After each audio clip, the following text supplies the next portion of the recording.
ജമാഅത്ത് ഇസ്ലാമി ഇപ്പോൾ ഈ നേരത്തെ പറഞ്ഞ പോലെ CPM ഒക്കെ ആയിട്ട് യോജിച്ചിട്ടുണ്ട് പല സമയത്തും. അപ്പം ഇത് ഏതെങ്കിലും തരത്തിൽ ഗുണകരമായിട്ടുണ്ടോ ഇത് ആ യോജിപ്പ്? ഗുണകരമെന്ന് പറഞ്ഞാൽ ജമാഅത്ത് ഇസ്ലാമി പാർട്ടിപരമായി അല്ലെങ്കിൽ സംഘടനാപരമായി അതിൽ നിന്ന് എന്തെങ്കിലും നേട്ടം പ്രതീക്ഷിച്ചതൊന്നുമില്ല. പിന്നെ പൊതുകാര്യങ്ങൾ ഏത് ലൈനിൽ പോകുന്നതാണ്. ഞാൻ പറഞ്ഞല്ലോ, ഇന്ത്യയിലെ ഏറ്റവും വലിയ ഭീഷണി എന്ത് പറഞ്ഞാലും പാശ്ചാത്യത്തിൻ്റെ കടന്നാക്രമണമാണ്. അതിനെ പ്രതിരോധിക്കുന്നതിൽ ചില ഗുണപരമായ ഫലങ്ങളൊക്കെ ഉണ്ടായിട്ടുള്ളത് ശരിയാണ്. ഓക്കെ. അപ്പം ഈ ഇങ്ങനെയുള്ള മുന്നണി സംവിധാനത്തിലോ അല്ലെങ്കിൽ ഏതെങ്കിലും രാഷ്ട്രീയ പ്രസ്ഥാനമായിട്ട് അടുത്ത് പ്രവർത്തിക്കുമ്പോഴൊക്കെ ആ സംവിധാനം അധികാരത്തിൽ വരുമ്പോൾ കുറേ പങ്കിടലുണ്ട് സ്ഥാനമാനങ്ങൾ. അത്തരം ഏതെങ്കിലും സംഗതികളിൽ ജമാഅത്തെ ഇസ്ലാമിക്ക് എന്തെങ്കിലും അനുകൂലമായി ഉണ്ടായിട്ടുണ്ടോ? ജമാഅത്തെ ഇസ്ലാമിക്ക് വിരോധം തോന്നേണ്ട എന്തെങ്കിലും ഉണ്ടായിട്ടുണ്ടോ? ജമാഅത്തെ ഇസ്ലാമിക്ക് പിന്നെ അത്തരം താല്പര്യങ്ങൾ, സംഘടനാപരമായ താല്പര്യങ്ങളുമായിട്ട് ബന്ധിപ്പിച്ചിട്ടില്ല. പിന്നെന്താണെന്ന് വെച്ചാൽ വല്ല വഖഫ് ബോർഡ് അല്ലെങ്കിൽ ഹജ്ജ് കമ്മിറ്റി ഇതൊക്കെ വരുന്ന സമയത്ത് ആ ഗവൺമെൻറ് സമീപനം അനുസരിച്ച് അവിടെ ജമാഅത്ത് ഇസ്ലാമിയോട് ആവശ്യപ്പെടും, നിങ്ങളൊരു പ്രതിനിധിയെ തരണം. അപ്പോഴൊക്കെ ജമാഅത്ത് ഇസ്ലാമി കൊടുക്കും. തന്നില്ലെങ്കിൽ വിചാരിച്ചാൽ ആരോട് പ്രതിഷേധിക്കുകയോ അല്ലെങ്കിൽ ഞങ്ങൾക്ക് ആവശ്യമുണ്ട് എന്ന് അവരറിയിക്കുകയോ ചെയ്യാറില്ല. വിളിച്ചാൽ ഇത്തരം കാര്യങ്ങളിലൊക്കെ സഹകരിക്കാറുണ്ട്. അപ്പോൾ അത് ജമാഅത്ത് ഇസ്ലാമിയുടെ കൺസേൺ അല്ല, സ്ഥാനമാനം കൺസേൺ. ചില കമ്മിറ്റികളൊക്കെ ഞാൻ തന്നെ ഉണ്ടായി.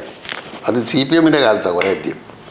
പാലവളി കമ്മിറ്റി ഉണ്ടായിരുന്നല്ലോ, ഈ സമുദായത്തിൻ്റെ സച്ചാർ സമിതിയുടെ ശുപാർശകൾ കേരളത്തിൽ നടപ്പാക്കാൻ വേണ്ടിയുള്ള കമ്മിറ്റി. അത് എന്നെ അവരെടുത്തു. ഞാനിപ്പോയി ജമാഅത്തെ ഇസ്ലാമി അയച്ചതൊന്നുമല്ല, അവരെന്നെ വിളിച്ചു, ഞാൻ പോയി അത് പങ്കെടുത്തു. അതുപോലെ ഈ സ്കൂളുകൾക്കൊക്കെ ന്യൂനപക്ഷ പദവിയുള്ള സ്കൂളുകൾക്ക് ധനസഹായം ചെയ്യാൻ വേണ്ടിയുള്ള ഗവൺമെൻറ് പദ്ധതി, അതിനുള്ള കമ്മിറ്റി ഇല്ലായിരുന്നു. അപ്പോൾ അതിന് അപ്പോൾ അത് വളരെ സ്പഷ്ടമാണ്. CPM നടത്തുന്ന ക്യാമ്പയിൻ അല്ലെങ്കിൽ പ്രചാരണങ്ങളിലൊക്കെ ഒരു മുസ്ലിം വിരുദ്ധത പ്രകടമായിട്ടുണ്ട്. അല്ലെങ്കിൽ അത് പറയുന്നവരെ സ്പോൺസർ ചെയ്യുന്നതിലൂടെ കാണിക്കുന്ന ഒരു തരം രാഷ്ട്രീയമായിട്ടുള്ള വിവേചനം ഉണ്ട്.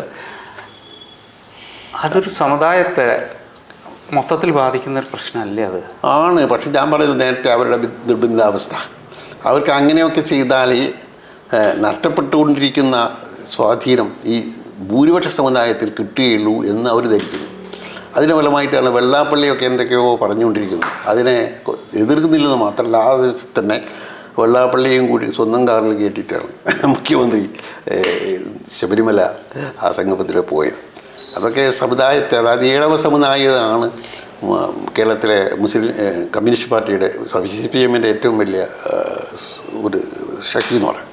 അതിലൊക്കെ വലിയ മാറ്റങ്ങൾ വരുന്നു എന്ന് മനസ്സിലാക്കിയപ്പോൾ അത് പിടിച്ചെടുത്താൻ വേണ്ടിയുള്ള ശ്രമമായിരിക്കാം. അത് ന്യായമാണെന്നോ അല്ലെങ്കിൽ നീതിയിരിക്കാൻ കഴിയുന്നോ എനിക്ക് അഭിപ്രായമില്ല. പക്ഷേ അങ്ങനെയാണ് ചെയ്യുന്നത്. പക്ഷെ അത് ഹിന്ദുത്വ ശക്തികളെന്ന് പറയുന്ന നമ്മൾ പറയുന്ന ആ ഗ്രൂപ്പിന് അവരുടെ പ്രചാരണത്തിന് കൂടുതൽ ഊർജ്ജം കൊടുക്കില്ലേ അത്തരത്തിലുള്ള? അതായത് മുസ്ലിം സമുദായം കേരളത്തിൽ വലിയ സ്വാധീനമുള്ളൊരു സമുദായം എന്നുള്ള എനിക്ക് അത് വളരെ അപകടകരമായ ചില പരാമർശങ്ങളൊക്കെ അവർ നടത്തുന്നത് ഒടുക്കലും യോജിക്കാൻ വയ്യ.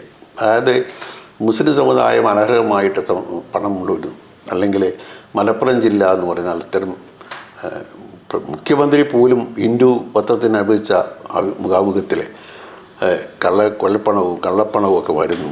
അത് പ്രത്യേക വിമാനത്താവളത്തിലൂടെയാണ് സംഭവിക്കുന്നത്, അങ്ങനെ പ്രത്യേക ജില്ലയിലാണെന്നൊക്കെ പറയുന്നത് വളരെ അപകടകരമായിരുന്നു. ഒരു മാതിരി അതൊക്കെ പിന്നെ ന്യായീകരിക്കാൻ ശ്രമിച്ചെങ്കിലും മുട്ടുമായി ശരിയായി. അപ്പോൾ അങ്ങനെ അതൊക്കെ അവർ ചെയ്യേണ്ടി വരുന്നത് നേരത്തെ പറഞ്ഞ സാഹചര്യമായിരിക്കാം. പക്ഷെ അത് മറ്റുള്ളവരുടെ സാഹചര്യം ഇല്ലല്ലോ, അത് പാർട്ടിയുടെ സ്വന്തം നിസ്സഹായതയില്ലേ. അതിനെന്ത് ചെയ്യാമെന്നാണോ? എങ്ങനെയും ഭരണം നിലനിർത്തിയാലേ പാർട്ടി നിലനിൽക്കൂ എന്ന് തോന്നുന്നതുകൊണ്ടാവാൻ ചെയ്യുന്നത്. പക്ഷേ അതിന് വേണ്ട ഒരു പരിധി. പക്ഷേ ഇത്തരം പ്രചാരണങ്ങൾ ഇങ്ങനെ വളരെ നെഗറ്റീവായി നടത്തുന്ന ഒരു മുന്നണി, ഒരു രാഷ്ട്രീയ പ്രസ്ഥാനവുമായിട്ട് CPM തന്നെയാണ് ഞാൻ ഉദ്ദേശിക്കുന്നത്. അതുമായിട്ട് ഇനിയിപ്പോൾ ജമാഅത്തെ ഇസ്ലാമിക്ക് ഏതെങ്കിലും തരത്തിൽ സഹകരിക്കാൻ പറ്റുമോ? അത് ഇനി ഭാവിയിൽ എങ്ങനെ കാര്യങ്ങൾ നീങ്ങുന്നതിനെ ആശ്രയിച്ചിരിക്കും. ഒരു പക്ഷേ CPM നിങ്ങളുമായി സംസാരിക്കണമെന്ന് ജമാഅത്തെ ഇസ്ലാമിൻ്റെ ആളുകളോട് ആവശ്യപ്പെടുക എങ്കിൽ ജമാഅത്തെ ഇസ്ലാമി ആരുമായിട്ട് സഹകരിക്കാറുണ്ട്. RSSുമായിട്ട് തന്നെ എത്രയോ ചർച്ചകൾ.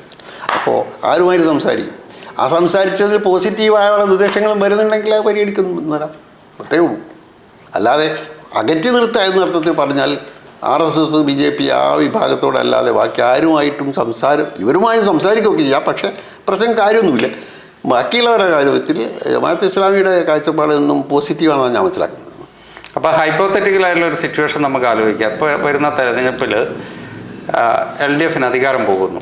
അപ്പം ഈ തിരിച്ചറിവുണ്ടായി എന്ന് നമ്മൾ വിചാരിക്കുക.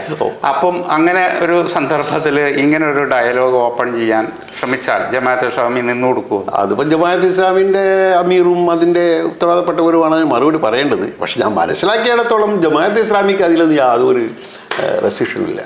ഇങ്ങനെ ആരുമായി സംസാരിക്കാം, പോസിറ്റീവായിട്ട് ചെയ്യാവുന്ന വല്ല കാര്യങ്ങളുണ്ടെങ്കിൽ ചെയ്യാം, നല്ല കാര്യങ്ങൾക്ക് വേണ്ടി അവരോടൊക്കെ സഹകരിക്കാം, അവരോട് അയിത്തം കൽപ്പിക്കുകയോ മുമ്പ് നിങ്ങളിങ്ങനെ പറഞ്ഞിട്ടില്ലേ എന്ന് അങ്ങനെയൊന്നും പറഞ്ഞിട്ട് കാര്യമില്ല. ഇതാണ് ജമാഅത്തെ ഇസ്ലാമി എന്നും സ്വീകരിച്ച സമീപനം. അപ്പോൾ ഈ ഒരുപാട് മുസ്ലിം പൊളിറ്റിക്കൽ ഫോർമേഷൻസ് വരുന്നുണ്ട്. അതിൽ പല പാർട്ടികളും വളരെ കുറച്ചൊരു എക്സ്ട്രീം നിലപാടുകൾ എടുക്കുന്നുണ്ടോ എന്നൊരു സംശയം പൊതുസമൂഹത്തിനുണ്ട്.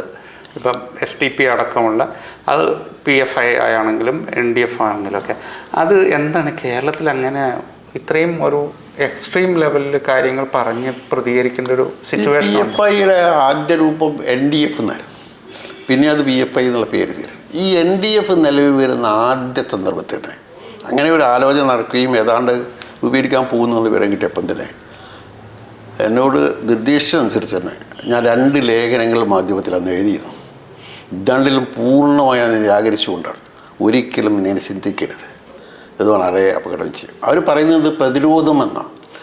ഈ ഇന്ത്യയെ പോലുള്ള ഒരു രാജ്യത്ത് ഒരു ഭരണഘടന ജനാധിപത്യപരമായി നിലനിൽക്കുന്നിടത്ത് ആ രീതിയിലല്ലാതെയുള്ള ഏത് പ്രതികരണവും ആ ചെയ്യുന്ന ആളുകൾക്ക് ഏറ്റവും നാശകരമായി സംഭവിക്കും.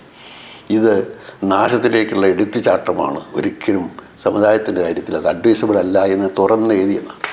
ജമാഅത്തെ ഇസ്ലാമിയുടെയും നിലപാട് അന്ന് മുതൽ ഇന്ന് വരെ ആ വിഷയത്തിൽ അങ്ങനെയാണ്.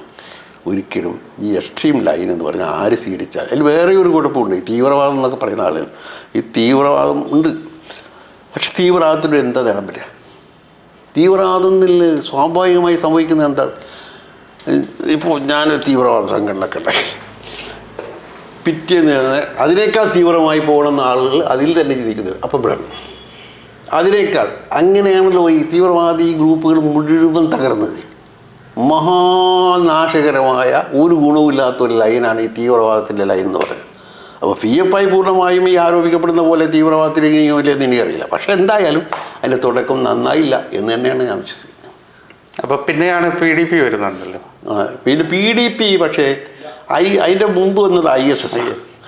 അത് മഹാവടകറി. അത് ഞാൻ ആ മനുഷ്യനോട് അത് രൂപീകരിച്ച അബ്ദുൽ നാസർ ഭയതന്നെയോട് നേരിട്ട് സംസാരിച്ചിരുന്നു 1-2 മണിക്കൂർ നേരത്തോളം. നിങ്ങളുടെ ഈ പോക്ക് വളരെ വളരെ ദോഷകരമാവും, ഒരിക്കലും അത് ഗുണകരമായിരിക്കില്ല. നിങ്ങൾക്ക് പ്രസംഗിച്ചാൽ മതി, പക്ഷേ സമുദായത്തെ അത് എങ്ങനെ ബാധിക്കും നിങ്ങൾ ആലോചിക്കണം എന്ന് തന്നെ അയാളോട് പറഞ്ഞു. അയാളെ പ്രസംഗം തന്നെ ഞാൻ ചിലതൊക്കെ ഉദ്ധരിച്ചുകൊണ്ട് പറഞ്ഞു, ഇങ്ങനെയൊന്നും ഒരിക്കലും പ്രസംഗിക്കരുത്. നിങ്ങൾക്കറിയാലോ, നിങ്ങൾക്ക് വയസ്സ് നേക്കാൾ എത്രയോ കുറവാണ്. ഞാൻ എത്രയോ കാലമായിട്ട് പലയിടത്തും പല ഭാഷയിലൊക്കെ പ്രസംഗിച്ചിട്ടുണ്ട്. ഇന്ന് വരെ ഈ രീതിയിൽ സംസാരിക്കാൻ എനിക്ക് തോന്നിയിട്ടില്ല എന്ന് മാത്രമല്ല ചെയ്തതെന്നാണ് എൻ്റെ അഭിപ്രായം. നമുക്കല്ലാതെ തന്നെ കാര്യമായിട്ട് ആളുകളോട് കാര്യം ധരിപ്പിക്കാം, പോസിറ്റീവായി സംസാരിക്കാം. ഇത് വളരെ മോശമാണ് എന്ന് പറയുന്നു. ഏതായാലും പിന്നീട് മറ്റു പല കാരണങ്ങളാൽ ISS പിരിച്ചുവിട്ടു. പിന്നെ രൂപീകരിച്ച PDPക്ക് അങ്ങനെ ഒരു ലൈനില്ല എന്നാണ് ഞാൻ മനസ്സിലാക്കിയത്. അപ്പം അതിനുശേഷമാണല്ലോ SDP പോലെയുള്ളൊരു പാർട്ടി വരുന്നതും. അതെ, അത് SDP-യുടെ ലൈനും നേരത്തെ പറഞ്ഞ PFI പറയുന്ന കാര്യം എന്താണ്, അവർ കുറച്ചുകൂടി തീവ്രമായി കാര്യങ്ങൾ പറയും, ഉടൻ പ്രതികരിക്കുകയും ഒക്കെ ഉണ്ടാകുന്നു. ഇപ്പോൾ RSSകാരൻ പിന്നെ അവരുടെ പ്രവർത്തകനെ വെട്ടിക്കൊന്നാണെന്ന് പറയുന്നു. ഏതായാലും മണിക്കൂറുകൾ കൊണ്ട് ഇതൊക്കെ പെട്ടെന്ന് കയ്യടി കിട്ടാൻ പറ്റും ചില ഒരു വിഭാഗം ആളുകൾ. പക്ഷെ പിന്നീട് എന്താ സംഭവിക്കുക? ഒരിക്കലും അഡ്വൈസബിളായ ഒരു വഴിയല്ല. നിയമത്തിലൂടെ മാത്രമല്ലാതെ, കോടതികളിലൂടെ അല്ലാതെ, പോലീസിലൂടെയൊക്കെ അല്ലാതെ നേർക്ക് നേരെ മനുഷ്യൻ അതിന് പ്രവർത്തകന്മാരതിനെ വിട്ടാൽ വളരെ അപകടമാണ്. അല്ല, അപ്പം അത്തരം പൊളിറ്റിക്കൽ ഫോർമേഷൻസ് വരുമ്പോൾ അത് സമുദായത്തിൻ്റെ പൊതു താല്പര്യങ്ങൾ വളരെ നെഗറ്റീവായിട്ടാവുക. അതിന് മറുപടി പറയേണ്ട ഒരു ബാധ്യത വരില്ലേ? അല്ല, അങ്ങനെ ചോദിക്കുമ്പോൾ മറുപടി പറയാമെന്നല്ലാതെ അല്ല, ചില ഒരു പൊതുസമൂഹത്തിന് മുന്നിൽ ചില കാര്യങ്ങൾ വല്ലാതെ ചിത്രീകരിക്കപ്പെടുന്നുണ്ട്. അപ്പോൾ അതെന്താണ് അങ്ങനെ ഇത്രയും ലിറ്ററേറ്റ് ആയിട്ടുള്ള ഒരു മുസ്ലിം കമ്മ്യൂണിറ്റി ഇങ്ങനെ അപകടകരമായ ഒരു കോഴ്സിലേക്ക് പോകുന്നത് എന്താണത്? അല്ല, അവരിപ്പോൾ എന്ന് പറഞ്ഞാൽ ഒരർത്ഥത്തിൽ അതൊരു റിയാക്ഷനാണ്. എന്ന് പറഞ്ഞാൽ ഒരു ഭാഗത്ത് ഈ മെജോറിറ്റി കമ്മ്യൂണലിസം അതിൻ്റെ ഏറ്റവും തീവ്രമായ രൂപത്തിലേക്കുമ്പോൾ സ്വാഭാവികമായി ഉണ്ടാകാവുന്ന ഒരു പ്രതികരണമാണത്. ഒട്ടും ശരിയല്ലെങ്കിലും സ്വാഭാവികമായി ഉണ്ടാകുന്ന ഒരു പ്രതികരണമാണ്. അപ്പോൾ അവരോട് നേർക്ക് നേരെ അതിനെപ്പറ്റി അതിൻ്റെ ഭവിഷ്യത്തിനെ പറ്റി പറയുക എന്നല്ലാതെ അതൊരു പ്രചരണ വിഷയമാക്കി എടുക്കുമ്പോൾ അത് സ്വഭാവമാകും. അതുകൊണ്ട് അതിനെപ്പറ്റി എപ്പോഴും പറയുകയോ അല്ലെങ്കിൽ എഴുതുകയോ ചെയ്യുന്നില്ല എന്ന് മാത്രമേ ഉള്ളൂ. അപ്പോൾ ലീഗിൻ്റെ ഒരു നിലപാട് എന്തായിരിക്കും ഇത്രയുള്ള? തീർച്ചയായിട്ടും ലീഗ് അതിനെതിരാണ്. ലീഗ് ഇത്തരത്തിലുള്ള സംഭവങ്ങളൊന്നും ചോദിക്കുന്നില്ല. അവർ വ്യക്തമായും ഡെമോക്രാറ്റിക് അതുപോലെ സെക്യുലർ അല്ല അതിൽ തന്നെ ഉറച്ചു നിൽക്കും. എന്നാൽ സമുദായത്തിൻ്റെ താല്പര്യങ്ങൾ രക്ഷിക്കാൻ വേണ്ടിയിട്ട് നിയമാനുസൃതമായ നടപടി സ്വീകരിക്കും, ഇലക്ഷനിൽ വാങ്ങിത്തരിക്കും എന്നൊക്കെ പറയും. അപ്പോൾ അത് ജമാഅത്ത് ഇസ്ലാമിയായിട്ട് ഒരു തരത്തിൽ യോജിക്കുന്ന ഒരു നിലപാടല്ല ആണ്. അത്തരം വിഷയങ്ങളൊന്നും മുസ്ലിം ലീഗുമായിട്ട് ജമാഅത്ത് ഇസ്ലാമിക്ക് യാതൊരു പിന്നെ അഭിപ്രായമില്ല. പിന്നെ ഈ മുസ്ലിം ലീഗിൻ്റെ നേതൃത്വത്തിൽ തന്നെ ചിലർ ഇത്തരം ക്യാമ്പയിൻ നടത്തുന്നു. ജമാഅത്ത് ഇസ്ലാമി ഭയങ്കര കുഴപ്പം പിടിച്ചിട്ടാണ്. അതിന് ഒരു പക്ഷേ ഞാൻ മനസ്സിലാക്കുന്നു, പൂർണ്ണമായി അറിയില്ലെങ്കിലും അവരുടെ മതപരമായ ബാക്ക്ഗ്രൗണ്ട് അതിന് കാരണമാണ്. ഞാൻ നേരത്തെ പറഞ്ഞല്ലോ, ജമാഅത്ത് ഇസ്ലാമി ഇവിടെ പ്രവർത്തനം ആരംഭിച്ചപ്പോൾ സുന്നികളും മുജാഹിദുകളുമായ ആളുകൾ അതിനെ തെറ്റിദ്ധരിച്ചത് കൊണ്ടോ എന്തോ എതിർക്കാൻ അത്തരത്തിലൊരു പശ്ചാത്തലത്തിലൂടെ വരുന്ന ആളുകൾ മുസ്ലിം ലീഗിൻ്റെ പ്ലാറ്റ്ഫോം അതിന് ഉപയോഗിക്കായിരിക്കും ഒന്നുകിൽ, അല്ലെങ്കിൽ പിന്നെ ജമാഅത്ത് ഇസ്ലാമിയെ വേണ്ടത്ര മനസ്സിലാക്കാത്തത് കൊണ്ടും ആവാം. ഇനി ആ രണ്ടും ഇല്ലെങ്കിലും ശരി, മറ്റൊരു നിലയ്ക്ക് അവരുടെ സേഫ് ആവാൻ, അതായത് ജമാഅത്ത് ഇസ്ലാമിയെ എതിർക്കുന്നത് കൊണ്ടാണ് സമുദായത്തിൻ്റെ അല്ലെങ്കിൽ സമൂഹത്തിൻ്റെ പൊതുവായ അംഗീകാരം കിട്ടുക എന്ന തെറ്റിദ്ധാരണയും കൊണ്ടും അങ്ങനെ സംഭവിക്കാം. പ്രത്യേകിച്ച് CPM ഒക്കെ ആക്രമണം ശക്തിപ്പെടുത്തുകൊണ്ടല്ലേ. അപ്പോൾ ആ സമയത്ത് അതിനനുകൂലമായി നിന്നാലാണ്. അല്ല, പക്ഷേ CPM അടക്കമുള്ളവർ ചിലർ ഉന്നയിക്കുന്ന പ്രധാന പ്രശ്നം എന്ന് പറയുന്നത് ജമാഅത്ത് ഇസ്ലാമി മുസ്ലിം ലീഗിൻ്റെ രാഷ്ട്രീയ തീരുമാനങ്ങളെയും മറ്റു നിലപാടുകളെയും സ്വാധീനിക്കുന്നു എന്നാണ്. അതായത് നുഴഞ്ഞു കയറിയിട്ട് ലീഗിൻ്റെ ഉള്ളിൽ ജമാഅത്ത് ഇസ്ലാമിനെ നുഴഞ്ഞു കയറി അതിനെ സ്വാധീനിക്കുന്നു എന്നാണ്. നുഴഞ്ഞു കയറ്റത്തിൻ്റെയോ അല്ലെ സ്വാധീനിക്കുന്നതിൻ്റെയോ പ്രശ്നം എന്താണ്? ജമാഅത്ത് ഇസ്ലാമി ആവട്ടെ, മുസ്ലിം ലീഗ് ആവട്ടെ, ഇനി അങ്ങനെയൊന്നും അല്ലാത്തവരാവട്ടെ, സെക്യുലർ പാർട്ടികളൊക്കെ അവരെല്ലാം പറയുന്ന ഒന്നല്ലേ വിഷയം, അതിനെ സ്വാധീനിക്കുന്ന പ്രശ്നം വരുന്നു. അതായത് ഇന്ത്യ ഹൈജാക്ക് ചെയ്യുന്നു എന്നാണ് പറയുന്നത്. ഹൈജാക്ക് ചെയ്യുന്ന പരിപാടിയെ ജമാഅത്ത് ഇസ്ലാമിക്കില്ല ആരെയും. പക്ഷേ ജമാഅത്തിന് പറയാനുള്ളത് അവരോട് പരസ്യമായി തന്നെ പറയുന്നതാണ്. അവർ വരുന്ന സംഭാഷണങ്ങളും പറയും ഇന്നലെ വിഷയത്തിൽ ഇന്ന ലൈനായിരിക്കും ചെയ്യുന്നുള്ളത്. ജമാഅത്ത് ഇസ്ലാമിയും മുസ്ലിം ലീഗും 6-7 കൊല്ലത്തോളം മുസ്ലിം സൗഹൃദ വേദി എന്ന് പറയുന്ന പൊതുവേദിയിൽ സഹകരിച്ച് പ്രവർത്തിച്ചവരാണ്. ശിഹാബ് തങ്ങളുടെ കാലത്തെ പാണക്കാട് ശിഹാബ് തങ്ങളുടെ കാലത്ത് മുസ്ലിം സൗഹൃദ വേദിയുടെ പരിപാടികൾ അത് ഗൾഫാർ മുഹമ്മദ് സാഹിബാണ് രൂപീകരിക്കാൻ മുൻകൈയെടുത്തത്. എല്ലാ സംഘടനകളും ഉണ്ടായിരുന്നു. സുന്നിയുണ്ട്, മുജാഹിദുണ്ട്, ജമാഅത്ത് ഇസ്ലാമുണ്ട്, മുസ്ലിം ലീഗുണ്ട്, MSS ഉണ്ട്, MES ഉണ്ട്. ഇവരെല്ലാം കൂടി സമുദായത്തിൻ്റെ പൊതു പ്രശ്നങ്ങളെ അത് പ്രത്യേകിച്ച് വിദ്യാഭ്യാസപരവും സാമൂഹികമായ കാര്യങ്ങൾക്ക് യോജിച്ച് പ്രവർത്തിക്കുക എന്നുള്ള നിലപാട് സ്വീകരിച്ചു. അതിന് അന്ന് ജമാഅത്തുൽ ഇസ്ലാമിൻ്റെ സ്വാധീനം എന്ന് പറയുന്ന അർത്ഥമില്ലല്ലോ, എല്ലാവരും അംഗീകരിക്കുന്ന കാര്യം ഇത്. അപ്പം ഓബ്ദുറഹ്മാൻ സാഹിബ് ജമാഅത്തെ ഇസ്ലാമിലെ ഒരു അംഗമാണോ? അല്ല, അതൊരു പുതിയ അറിവാണ്. ഞാൻ അംഗമല്ല. എല്ലാവരും ജമാഅത്തെ ഇസ്ലാമിയെ പിന്നെ എല്ലാ അർത്ഥത്തിനും സപ്പോർട്ട് ചെയ്യും. ജമാഅത്തെ ഇസ്ലാമിയുടേതെന്ന് വ്യക്തമായി അറിയുന്ന പ്രബോധനം അതിൽ ഞാൻ പ്രവർത്തിച്ചിരുന്നുള്ളൂ. ഇപ്പോഴും അതിൽ ലേഖനങ്ങൾ കോളങ്ങളൊക്കെ ചെയ്യാം ഒക്കെ ഉണ്ട്. പക്ഷേ അബ്ദുറഹ്മാൻ സാഹിബ് എഴുതുന്നതോ പ്രസംഗിക്കുന്നതോ ആയ കാര്യങ്ങൾ അത് ജമാഅത്തെ ഇസ്ലാമിയുടെ കാഴ്ചപ്പാടാണോ അത് എന്ന് പറഞ്ഞാൽ ഞാൻ പൊതുവായ കാഴ്ചപ്പാടും സത്യമെന്ന് മനസ്സിലാക്കിയ അല്ലെങ്കിൽ ന്യായമെന്ന് മനസ്സിലാക്കുന്ന കാര്യങ്ങളാണ് എഴുതുന്നത്. ജമാഅത്തെ ഇസ്ലാമിക്ക് യോജിക്കാൻ കഴിയാത്ത കാര്യങ്ങളുണ്ടാവാം. ചിലപ്പോഴൊക്കെ ചിലർ ചൂണ്ടിക്കാണിക്കാറുണ്ട്. ഉത്തരവാദപ്പെട്ട ആളുകൾ തന്നെ നിങ്ങളെ ഇത് ശരിയായില്ല എന്ന് പറയാറുണ്ട്. ഞാനത് പിന്നെ എഴുതൂല, അല്ലെങ്കിൽ അത് തിരുത്തും, അത്രയേ ഉള്ളൂ. അല്ലാതെ ജമാഅത്തെ ഇസ്ലാമിയിലെ എൻ്റെ ഒരു ഔദ്യോഗിക വക്താവോ അല്ലെങ്കിൽ അതിൻ്റെ ആർത്ഥത്തിലുള്ള ആളോ അല്ല, അംഗമോ അല്ല. അങ്ങനെ ആകണമെന്ന് തോന്നിയിട്ടില്ല അല്ലേ? ഇല്ല. അത് ഇപ്പോൾ നിങ്ങൾക്കറിയാലോ, ഈ പത്രപ്രവർത്തനം, മീഡിയ പ്രവർത്തനം എന്ന് പറയുന്ന രംഗം അത് കുറേയേറെ പ്രശ്നങ്ങളിലാണ്. അപ്പോൾ അതിലൊക്കെ ഇടപെടുമ്പോൾ ഇങ്ങനെ ഒരു ബാധ്യത ഉണ്ടാകുന്നതിൽ ചിലപ്പോൾ അത് ആ സംഘടനയ്ക്ക് തന്നെ ദോഷം ചെയ്യും എന്നുള്ളതാണ്. അപ്പോൾ എന്നാൽ ശ്രദ്ധിച്ചുകൊണ്ട് പോകാമെന്നുള്ളതാണ്. അപ്പോൾ അങ്ങയുടെ ഒരു വിദ്യാഭ്യാസം പശ്ചാത്തലം, കുടുംബ പശ്ചാത്തലം ഒക്കെ നമ്മൾക്ക് അത് പരിശോധിക്കുമ്പോൾ മതാധിഷ്ഠിതമായ ഒരു വിദ്യാഭ്യാസ പദ്ധതിയിൽ കൂടിയാണ് അബ്ദുറഹ്മാൻ സാഹിബ് കടന്നു പോയിട്ടുള്ളത് ഉടനീളം. കറക്റ്റ്. പക്ഷേ അതിലൊരു വൈരുദ്ധ്യം എന്ന് പറയുന്നത് ഇപ്പം പത്രപ്രവർത്തനത്തിലാണെങ്കിലും ഒരു പത്രാധിപർ എന്നുള്ള നിലയ്ക്കും ഇടപെടുന്നത് മുഴുവൻ ഒരു വളരെ സെക്കുലറായിട്ടുള്ള അല്ലെങ്കിൽ അങ്ങനെ നമ്മൾ തെറ്റിദ്ധരിക്കുന്ന ഒരു സമൂഹത്തിലാണ്. അപ്പോൾ ആ ഒരു ഡിസ്കോഴ്സിന്, ആ ഒരു സംഭാഷണത്തിന് ഇത്തരത്തിലുള്ള ഒരു മതപരമായ വിദ്യാഭ്യാസ പാരമ്പര്യം തടസ്സമായിട്ടുണ്ടോ? ഇല്ല, അത് മതപരം എന്ന് പറയുമ്പോൾ എല്ലാ മതങ്ങളെ പറ്റിയും എനിക്ക് പറയാൻ പറ്റില്ല. ഇസ്ലാമിനെ പറ്റി ഞാൻ പറയുമ്പോൾ ഇസ്ലാമിന് തുടക്കത്തിൽ തന്നെ അതിൻ്റെ അടിസ്ഥാനപരമായി തന്നെ ഒരു വളരെ വിശാലമായ കാഴ്ചപ്പാടാവുള്ളത്. ഇപ്പോൾ വിശുദ്ധ ഖുർആനാണെങ്കിലും ഞാൻ പല പ്രാവശ്യം പഠിച്ചതും ഇപ്പോഴും പഠിച്ചുകൊണ്ടിരിക്കുന്നതുമായ ഗ്രന്ഥമാണ് ഖുർആൻ. അതുപോലെ പ്രവാചക ചര്യ. ഇത് രണ്ടും പരിശോധിക്കുമ്പോൾ കിട്ടിയ വീക്ഷണം എന്ന് പറഞ്ഞാൽ മനുഷ്യരെ എല്ലാവരെയും മനുഷ്യരായിട്ട് ഇന്ന് അംഗീകരിക്കണം. അതിന് യാതൊരു വിഭജനവും പാടില്ല. വളരെ വ്യക്തമായിട്ട് ഖുർആൻ പറയുന്ന കാര്യമാണ്. യാ അയ്യുഹന്നാസു ഇന്നാ ഖലഖനാകും മിൻ ദക്കരിൻ വഉൻസ വജഅൽനാകും ശുഊബൻ വഖബായില തഅറഫു ഇന്ന അക്രമക്കും ഇൻദല്ലാഹി അത്ഖാകും. അത് ഫിഫയുടെ വേൾഡ് ടൂർണമെൻറ്റ് ഉണ്ടായിരുന്നു, ലോകകപ്പ് ഫുട്ബോൾ ഖത്തറിൽ വെച്ച് കഴിഞ്ഞ പ്രാവശ്യം. അപ്പോൾ അത് ആരംഭിച്ചത് ഈ സൂക്തം ഉദ്ധരിച്ചുകൊണ്ടാണ്. അത് എന്നുവെച്ചാൽ ജനങ്ങളെ നമ്മൾ ഒരു പുരുഷനിൽ നിന്നും ഒരു സ്ത്രീയിൽ നിന്നുമാണ് നിങ്ങളെ സൃഷ്ടിച്ചത്.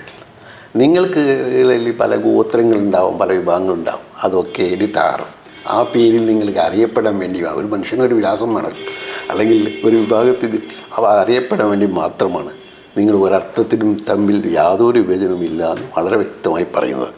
അപ്പോൾ അങ്ങനെയുള്ള ഒരു തിയോളജിയിൽ അല്ലെങ്കിൽ ഒരടിസ്ഥാനത്തിൽ പഠിച്ചു വന്നതുകൊണ്ട് പിന്നെ മറ്റ് പ്രശ്നങ്ങളൊന്നുമില്ല. തിയോളജി പഠിക്കുക എന്ന് പറഞ്ഞാൽ അതിൽ മറ്റ് കാര്യങ്ങൾ, അതായത് ഉദാഹരണത്തിന് അനുഷ്ഠാന കർമ്മങ്ങൾ, ഇസ്ലാമിൻ്റെ അടിസ്ഥാന തത്വങ്ങളായ നമസ്കാരം, കാത്ത്, നോമ്പ് എന്നൊക്കെ പറയുന്ന കാര്യങ്ങൾ, അതുപോലെ തന്നെ ഈ ഇടപാടുകൾ, അതുപോലെ കുടുംബ ബന്ധങ്ങൾ, അതൊക്കെ വ്യക്തമായ ആ ഇതിലൊക്കെയുള്ള മതനിയമങ്ങൾ എന്താണ് എന്ന് മറ്റുള്ളവൻ പറഞ്ഞ് കേൾക്കേണ്ടല്ലോ. നമ്മൾ സ്വന്തം പഠിച്ചാൽ പിന്നെ എന്നാലും കേൾക്കേണ്ടി വരും. പക്ഷേ എന്നാലും നമുക്കൊരു അടിസ്ഥാനം ഉണ്ടാകുമല്ലോ. ഇത് ഖുർആൻ അങ്ങനെ പറയുന്നു ഇങ്ങനെ പറയുന്നു ഓരോരുത്തരും പറയുമ്പോൾ അത് പറഞ്ഞോളല്ലേ എന്ന് പരിശോധിക്കണ്ടേ.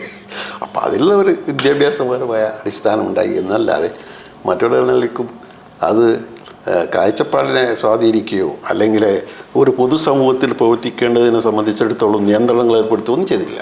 ഈ ധാർമ്മികമായ നിയന്ത്രണമാവും.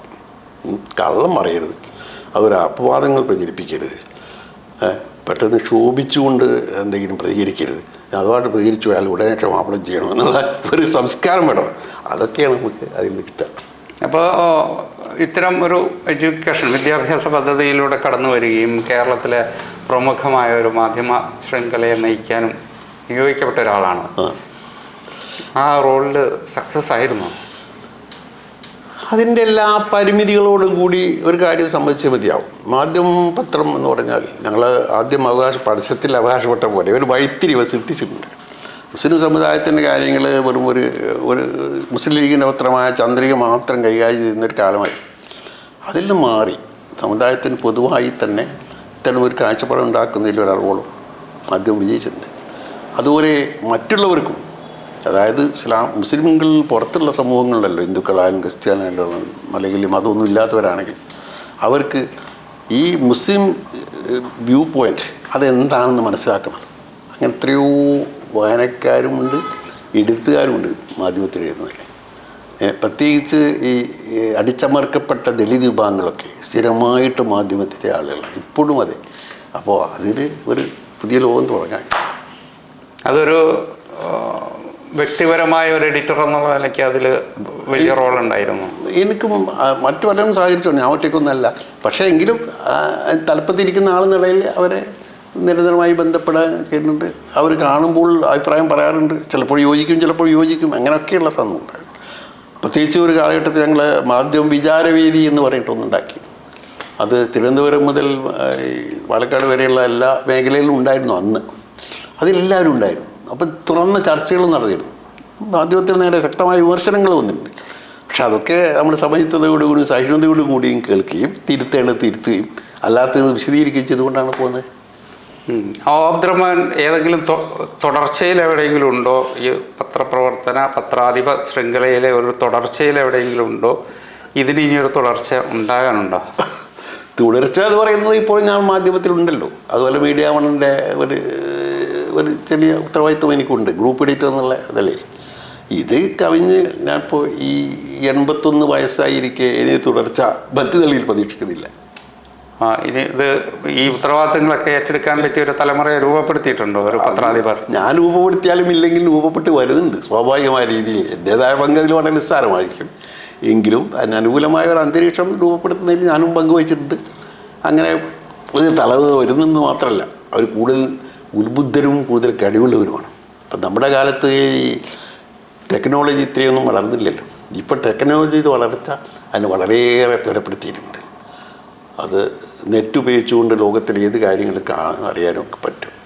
അതുകൊണ്ട് ഭാവി തലമുറയെ സംബന്ധിച്ചിടത്തോളം പ്രതീക്ഷയാണത് തീർച്ചയായും.